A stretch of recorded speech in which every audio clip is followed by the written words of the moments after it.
that your abandonment could be the reason why you feel like you're not manifesting your desires yet. And I was going to use my actual camera for this, but I'm actually really hungry and tired. Anyway, another point, if you want to work with me, all the beautiful, amazing, iconic ways to work with me are down below. If you are so ready to make healing exciting and sexy and fun and entertaining and not always dense like a hard dick up the ass, that's not fun sometimes, go ahead and visit the link down fucking below. Tarot readings, manifestation coaching, and my iconic healing masterclass will teach you how to create a magical morning routine to attract better, have a better headspace, and also to be mentally better throughout your fucking day. And if you do this every day, obviously you'll just live a better fucking life, because that's what it does, period. I'm asking for a little extra support over on my IG, just because my IG is beautifully growing. If you're trying to, okay? Okay, over here we are careful of our words. So go support my IG, I love that so much. But let's get into this. If you're new to me, hi, my name is John. I love to make manifestation, getting your dream life sexy, fun, amazing, sassy, and upbeat, and happy, and sexy, and magical, okay? Hit the subscribe button. Let's go. Let's get into this. So anyway, I don't know what I was doing. I forget. I think I was dissociating. Oh no, okay, I was waiting for breakfast to be done. And then, yes, I typed it out on my phone. The idea came to me, so I was just dissociating, waiting to eat breakfast. And I was like, oh my God, the reason why I keep checking my fucking 3D is because of my abandonment wounds. Hear me out.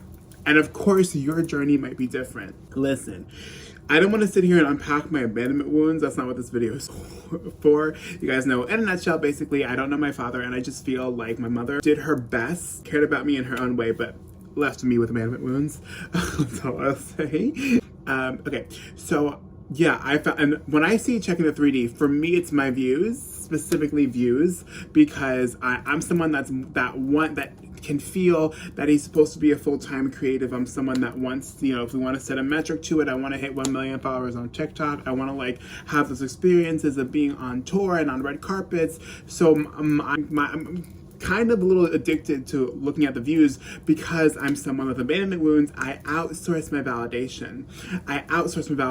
I'm looking for the amount of views in the comments to tell me that people still like my content, to tell me that people find me entertaining, to tell me that I'm doing good, I'm on the right track. And I don't like being obsessed with views, because I know it sounds selfish, but just know that it's like, because me with a lack of views, it's what's triggering to me into my wounded inner child is, God, yeah, you're not important anymore. It would bring me back to the version of me that was picked on in the bathroom, had to eat lunch in the bathroom, had to eat lunch in my English teacher's class because I didn't have friends, didn't have anyone to sit with. It just brings me back to that version of me that was just completely counted out, you know. And then I start comparing myself to all these other boring people that I'm seeing go viral, boring people going in my niche going viral, like these boring readers. And I'm like, not that I hate them for it, but it's like, it's leaving me thinking like, my God, like, what's wrong with me? They're boring and they're blowing up, and I think I'm funny and I'm stuck. What's wrong with me?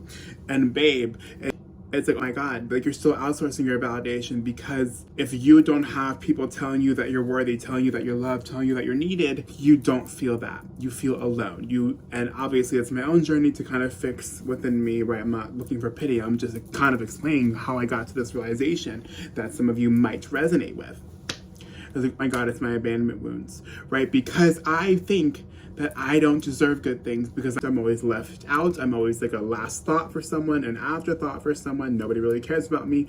I'm not the first picked. And that's coming from feeling neglected by, obviously, my father. Never met my father, not even once. And then just kind of seeing how my mother was showing up in her love life, and made me kind of feel like I was on the back burner. I was an afterthought, you know, and then that kind of translated into me being bullied. You know, okay, nobody cares about me. I have no friends. I'm bullied. And it goes way more traumatic than this. Again, like, I'm not getting, I hate talking about my past just because I hate like living it. I'm like over it. But like, I also know that I have to talk about my past to help you to relate. So, you know, I'm not just talking out of my wazoo. So anyway, right. And then as I got older, maybe like end of middle school, early high school and on, and started, you know, realizing that I was gay, I was just ostracized by the gay community, because in my personal experience, and I'm not one to make a race about everything about race, but I really do think it was because I wasn't white and skinny like the basic twinks, and I was just always a little chubbier, even at my skinniest, I was always a little chubbier. You know, the gay people, especially in high school, like, you're a little bit catty and like, right, but even sometimes, like, I want to say, like, it feels like 90% of the gay community is still just very toxic, no matter how old they are. And you guys know that I hold hold a lot of shame for my sexuality, not thinking that it's a sin, but I hold a lot of shame around my sexuality because I'm not the skinniest. I don't have abs like yet, right? And I'm not white. And I also hold shame because I was beat by certain male figures in my life for being gay.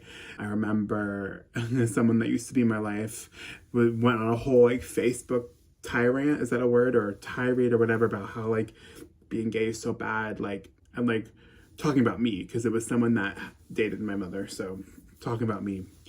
So when I say shame, I don't really believe it's a sin because obviously I don't subscribe to Christianity anymore, but you know, I even do remember praying that the gayness will go away when I was like 10 years old. So maybe I do have unpacked religious trauma that my subconscious is not letting me know yet. But yeah, basically, and because especially when I was younger, like, you know, I was just me. Like, I didn't even know what being gay was. I was just me. So that kind of translated into me, my very existence is not worthy and unsafe because people were telling me, beating me for being girly, and they you know, behind my back to my mother is like, you're gay. Like, you know what I mean? But I didn't even know what being gay was. So at the time, so like, it was like my inner child took that in as my existence is invalid. So boom, viral, everyone's favorite TikToker. And then I came crashing down for some weird fucking reason. And I'm like, I'm not important anymore, right? So I've been doing a lot of work around my inner child and abandonment wounds, okay? So I know I feel like I've been talking about myself this whole entire video, and I don't want that. I want to help you. So, you know, really ask yourself how this resonates, right? If you keep checking your 3D, God, maybe this is only going to resonate with a certain few people. But, you know, like, if you're checking the 3D, waiting for someone to text you, it's like, and you get that panicky feeling in your body, like, why does this always happens to me? Like, this always happens to me. I always get ghosted. I always get left. It just happens to me. It's just who I am, right? That's probably linking to some sort of untapped or some sort of trigger that needs to be healed, right? Boss, work. Of course I don't get the fucking job. Of course this person gets the fucking raise. It always fucking happens to me. Holy fucking shit, right? You know, like, you know, this can sometimes show up for people who just tried their best, who had strict parents is what's coming through. So maybe if you resonate with that, like, you always had strict parents that like wanted you to do better and somehow do better than getting an A+ is what it feels like. And it's like, yes, and achieving for better and studying and doing better is good, but how young versions of us probably took that in is like, how we are right now is never good enough. We're never good enough. We're never smart enough. We are never enough, right? So then you get that job and it's like, of course I'm never fucking enough. Of course I didn't get it.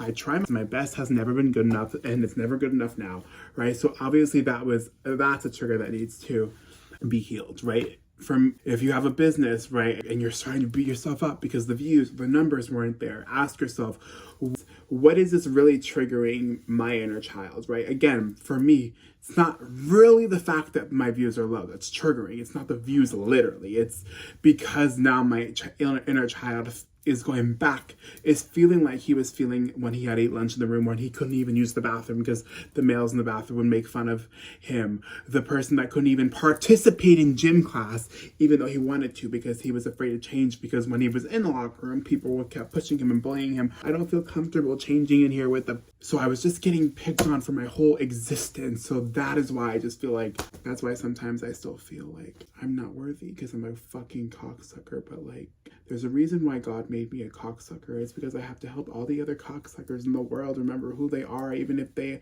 do like to suck cock, like they're still worthy. Like, I tried to pray the gay way, like since I was 10 years old, and it doesn't work. Stupid little bitches, I swear to God. Okay, I hate you. You know, I'm gonna be the gayest raging homo ever. As like, what's it called? Payback. But I know, I felt like this whole video was talking about me. Did I even give helpful tips? How am I rewiring my brain? I'm visualizing all throughout the day because I just feel like, for me, that works best with my brain. I really feel inspired. I really feel good when I visualize. I'm a visual person. I also affirm throughout the day. Whenever I just think maybe I should affirm or think of my desire, I don't like, I gotta affirm. I do affirm quite a bit throughout the day, but it's whenever I'm like, I should affirm, or whenever I think of my desire. or whenever I'm like watching TV, I'm like talking out loud, I'm affirming out loud. You guys know I love my nervous system regulation, my EFT tapping, my breath work. You can literally go on YouTube and type in EFT tapping for inner child, for abandonment, breath work for inner child, and they will walk you through it. But the thing is, it's like discipline and also embodiment. So it's like, now go do the things that you're scared of. Okay, now go get that love. Go put yourself out there. You have to embody the healing. You know, you can't just like heal and stay in the room. Like, you have to go embody that, right? Put out your art, put out your creativity, put out your content. Go put yourself out in the dating scene. Go apply to that job. Go apply to several jobs that relate to your dream job. But go to apply that dream school. How can you embody this? Starting now, like, how can you like do it now? You know, you're not waiting for some big moment later in the future. How can you do it now? I guess that doesn't really apply for like if you're waiting to reconcile with someone, because you're not going to go like, get back at me, get back at me.